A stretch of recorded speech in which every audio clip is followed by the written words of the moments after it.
Hi everyone, it's John from What Up, and welcome back to another video, and this will be my Easter egg video for Season 2, Episode 2 of Sony and Amazon's Wheel of Time show.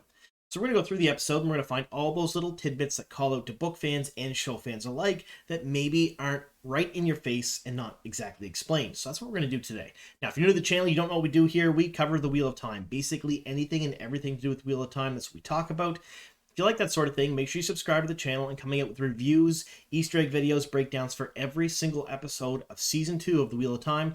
And then once Season 2 is done, I'm going to go right back into covering all of the news about Season 3, and I have a ton of leaks kind of stockpiled for you folks to release over the next coming months. You're not going to want to miss any of that stuff. Make sure you subscribe. There's a ton of stuff coming your way. Now, before we get into today's video and all of the Easter eggs in this episode, and there were a fair number of them, a couple of them were really obscure and some of them were a little bit more in your face, I do have to give a bit of a spoiler warning. So, spoiler warning, if you have not seen the first season of Sony and Amazon's Wheel of Time show, it's episodes 1 through 8, streaming right now on Prime Video, or if you have not read the entire Wheel of Time book series by Robert Jordan and Brandon Sanderson, that's The Eye of the World all the way up to and including A Memory of Light, be forewarned, it may ruin plot points and character arcs from both of those mediums.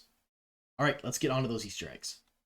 Alright, we're going to start with this one. This one's a little bit heavier, I think, and maybe I'm reading into things just a bit too much, but as soon as I saw it, the very first thing that popped into my head is Rand al'Thor is looking out the window at the dawn. So he's looking at the sunrise, and behind him, shrouded in shadows of the room, is Selene. So one of the names that Rand is known by amongst the Aiel is He Who Comes with the Dawn. So he's not the dragon to them, he's somebody completely different. And I think this is a bit of that foreshadowing that we see that they've done already so well in the first episode towards things that will happen much later on, perhaps in this season or in the next. We know we're meeting Aiel this season with Aviendha, Bane and Chiad showing up at some point or another. So I'm wondering if perhaps we'll figure out who He Who Comes with the Dawn is this season. And in fact, that's Rand. So I think this might have been a clever bit of foreshadowing because Rand is up at the forefront here. He's watching the sunrise, so he's closer to the dawn. And back in the shadows is Lanfear, Daughter of the Night. I thought it was a little clever thing. Maybe I'm reading too much into it, but either way, this was the very first Easter egg that I picked out in this particular episode. When we come on to this isn't an Easter egg so much as something that most fans from the books would probably recognize. This is Cairhien, and in the foreground here is the Foregate. The Foregate is the poor section of the city. There are people there that basically have absolutely nothing, and the king of Cairhien basically just kind of spends money to keep them happy so they don't riot.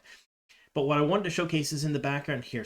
One of the very clever things they did here was the topless towers of Cairhien.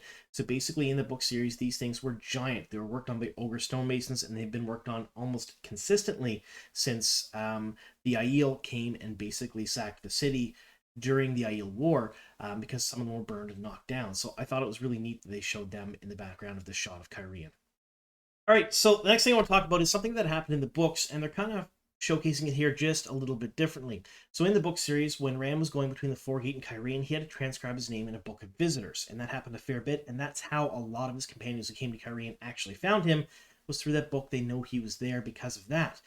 In the show, it's a bit different. He has sort of a seal on a piece of paper, whether it's a passport or just a pass to go back and forth to do his work. It's something similar, but I bet you any money there's some record of it somewhere, and that's how his companions may find him later on in the season. Maybe not, but I thought it was a good call out to what actually happened in the books. Now, the next thing I want to talk about is this lady in the foreground here. She's wearing a blue stone in the center of her forehead called a Kisera. I've actually shown her on the channel a couple of times before because she was part of the promotional materials released by the costume department prior to the release of Season 2. And it showcased the Kisera really, really well. Moiraine Damodred, Moiraine Sedai, is the one who wears that mostly. You see it in all the fan art, all the depictions of Moiraine have that blue stone, and she uses it as a focus for her powers. But Moiraine is a Cairhien noblewoman, and she wears it because it's fashionable, not because it assisted her in any way, shape, or form. She just learned to use it to her advantage as a focus for the One Power when she was young. Either way, kind of neat. They're actually showcasing noble women walking the streets with this the blue Kisera in the middle of their forehead, like Moiraine does. Next thing we'll talk about is this. So, just after the fight with the Fades, Moiraine and Lan were in rough shape. They were hurt pretty badly. Now, I think it's probably safe to say the blades that the Fades used are a little bit different than the blades in the books. Most of Fade's blades, say that 3 times fast, were forged in the Blight, and they used the souls of Borderlanders to kind of empower them and give them all these strange properties.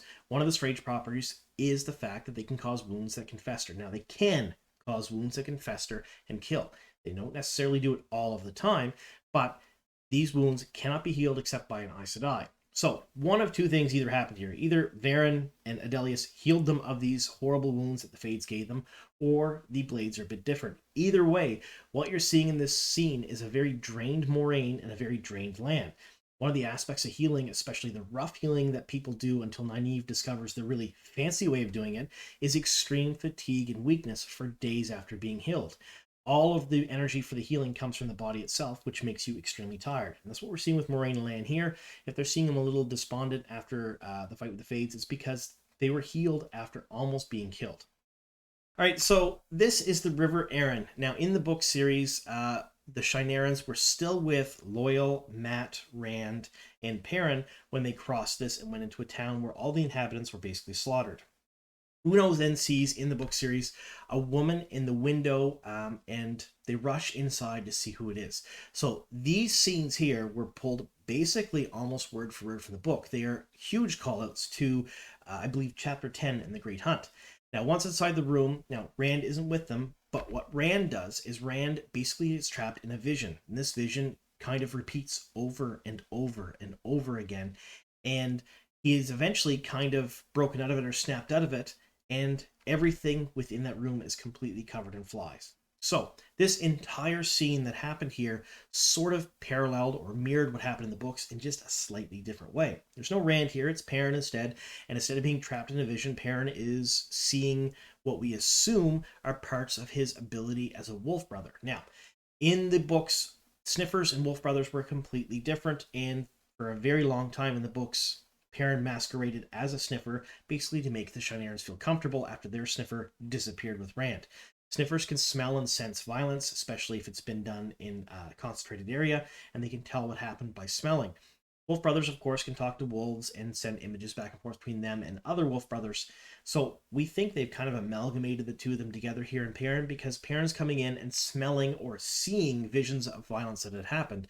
And I thought that perhaps during episode 1, it could have been the fact that Elias was sending him images of what happened, but I'm thinking more of the idea that he's smelling what happened. He's using his senses, and we're seeing that because there's sort of a time stop. Every time Perrin sees one of these things, everyone around him, except Elias, freezes, and they can communicate openly. So I believe it's probably the sniffer traits molded into the wolf brother.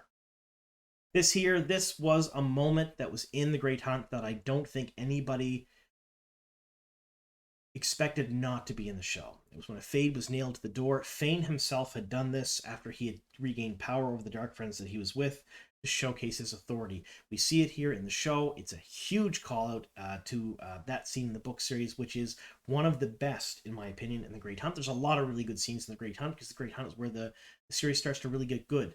I think we can all agree that those who've read the books, The Eye of the World is probably the weakest book in the entire series, but it only gets better from there. But this particular scene with the Fade, I'm really glad they showcased it, and they did say he was alive when it was done, so this is just kind of amplifying Fane's power in the show, and I think that maybe they're actually going to go somewhere with Fane as a villain rather than kind of leave him off to the side, which is super neat. Now, this is where we first meet Errol. Errol is kind of a fan favorite already for his few seconds of screen time. There's all kinds of talk about him on social media, but what I wanted to talk about is his room. Now, he was part of the Aiel War, so he was, we believe, a Kyrian soldier, and there's a few callouts to it in his room. The first part is that buckler. So you see that buckler on the shelf in the background there? That's an Aiel buckler. So basically, this was probably taken as a trophy of war during the Aiel War, and he kept it. He keeps referring to Rand as an Aiel. He's scared of him. He's upset when he sees him. It's callouts to the fact that he was also a soldier during that war, and they actually talk about it during the exchange. And then on his nightstand, you see two horses. One's a horse and rider, another is a war horse. So I bet you any money Errol was either infantry, or not infantry rather, but either cavalry or a scout during the Aiel War. And that kind of makes sense considering the fact that we do see in the next scene a loud noise makes him cower in fear. So the show is doing a really good job of showcasing mental illnesses so far. This here is PTSD or OSI, and I'm almost sure that they're going to treat the madness from the taint a little bit differently than they did in the books. The madness from the taint in the books was just an overreaching thing that happened. I think what we're going to see in the show is they're going to tie it more closely to mental illness, especially considering the fact they've already showcased a lot of scenes in the sanatorium where they're holding former men who could channel like Logain. So the madness itself from the book series, I think, is going to be kind of modernized just a little bit, like a few other things in the show. All right, up next, I wanted to talk just a bit about this. Nynaeve enters the yellow Aja's quarters, and everything's yellow. So when you're going through different quarters in the White Tower, you're going to notice tints of yellow. So in the background, the white curtains are a little bit yellow, the lights are a little more yellow, there are yellow flowers, there's a yellow hue to things, and they're doing that on purpose to showcase where you're at within the tower. And this scene in particular is very, very interesting because it parallels the scene in the book series and is kind of a call out to that scene where Nynaeve basically first discovers she can channel. So when she was young, Egwene had breakbone fever, and while absolutely horrible to look at, it wasn't fatal in the books, especially if you had a wisdom who knew what she was doing. Nynaeve didn't know that and sat alone with Egwene the entire time she was sick, and she just wished for her to be better. At that point, she used one power to sort of heal her, and she got better way faster than the wisdom at the time kind of expected, and always suspected Nynaeve gave her something to make her feel better, but she never really did. She just kind of sat there wishing for her to be better. And this scene here, where she's seeing a young girl with breakbone fever, I think is a call out to that scene, and I really thought it was neat to parallel the way that Nynaeve first channeled in the books versus this particular scene in the Yellow Ash's quarters. Now, something else that I think is really cool here is the Accepted's bands of color on their wrists and around the hems of their skirts. I had a really good shot of it here, so I just thought I'd include it. It's not really an Easter egg so much. We've heard about it in the book series, and we've seen it in the show from afar, but they're actually little flames of all different colors of all the Ajas. So I thought that was a super neat call out here. All right, the other thing I want to mention here is this. This is the rough healing I talked about much earlier, what the Yellow Aja does. They heal one way. They heal everything the exact same way. You can see what appears to be two separate weaves. I don't know what they are, yellow and white, so two separate ones, perhaps spirit and air, perhaps spirit and maybe water or earth and air. Either way, in the book series, the same healing is done no matter what the illness is, whether it's a knife wound, an infection, or a fever. Nynaeve is the one that actually figures out how to use all 5 powers to heal, and she becomes incredibly talented at it. So this here, they actively kind of zoomed in on the hand while she was using this weave on this young girl, and I think it's to showcase the fact that it only has a couple of different powers. So later on, when Nynaeve starts healing and they're all shocked about it, we see all of the weaves at once. All right, in the next scenes, we see this. This is a pillow, and you see it again on the servants that are walking in the background of the tapestries. It's the Lion of Andor. Now, the Lion of Andor is usually white on red, and we see it here very plain as day. In the next very scene, we see the daughter heir of Andor, Elaine Trakand, played by Sierra Coveney. Absolute fantastic portrayal of her. I thought it was just kind of neat that they did include something like this that only flashed on screen for a brief second. You'll likely see it on banners either later this season or early next season, because we've already seen leaked images from sets showcasing it, but I thought it was very cool to show this just prior to seeing Elaine Trakand on screen. Now, this is kind of neat here. This is a lionfish. So the lionfish are mentioned a ton of times in the book series. They are large predatory fish in the Sea of Storms, and basically they're incredibly intelligent, and they chase sharks into the Narrows and let them drown, basically. Now, a fish can't drown, but it can't breathe if it's in the air when it doesn't have enough water around it, and then they eat them that way. So I thought it was kind of cool. They showed this, just a little call out to the fans. It's one of those animals from the book series that doesn't exist in real life. Yes, lionfish are a real thing, but they're not the same as they are in the books. It's a little bit of a different thing. Now the scenes with Matt, Donald Finn is absolutely amazing as Matt as far as I'm concerned, but this particular scene here, he's holding a stone in his hands. The stone is square. It's a cube, like a dice, and he's playing with it the entire time. This foreshadows the fact of his luck, fact that they call him the gambler much later on. I really like this. All these little tidbits and callouts are things that are from the books or things that might happen in the future of the show. I really enjoy it. When I saw this, I actually went back and watched the scene 2 or 3 different times because I thought it was very neat to show this. He doesn't have the ability to have dice on him there. He's in a cell, but he has a piece of stone that he's either worked into a square, he's picked up that was a square. Same as a dice. Either way, really neat to show that. All right, so I wanted to talk about this. Sierra Coveney plays an amazing Elaine, and so far the show's portrayal of Elaine has been spot on, I think. In the book series, Elaine is essentially, well, she loves to drink, she loves to curse, she loves all things that are not princessly, I guess is the best way to put it. She's drunk a number of times in the books, and there are a few very notable scenes that I know that we're going to see in Season 3 that showcase how much she likes to drink. And we'll talk more about that in my spoiler kind of leaked videos after the end of season 2. But I thought it was kind of neat that they showed it early. Elaine and Egwene sitting down, drinking something that the daughter heirs procured. Something that you wouldn't expect from a princess, but starts to showcase her personality and her character just a little bit early. Now this scene is where Moiraine basically takes off and leaves the land with Alana. All of what seems to have happened so far in episode 1 and episode 2 mirror the events of Maureen's death in the books. So when Moiraine dies, Lan's bond is passed on to Mirielle. And Mirielle is not exactly a horrible keeper, but she's a green, and she specializes in basically taking warders on the brink of death and bringing them back. And that's what she's done. She's done it to a few different warders who have lost their eyes to die. She also has a very intimate relationship with her warders in the books. So I'm thinking that this just goes to show that they really have kind of mashed Alana's character with her character, and we're probably going to see some more intimate scenes maybe between her and Lan in the coming episodes, or perhaps they're going to hint at it a bit. Either way, because I think they're taking a lot of personality traits from Mirielle and making it Alana's as well. Now, the last thing I wanted to talk about is this. When the Seanchan show up at the end of the episode, you get to see Hailey Suroth standing alongside her voice Alwyn, as well as Shamael. But they're on this huge tower, this pyramid of stairs with kind of a throne on the top of it, and it's being carried by all of these people in white.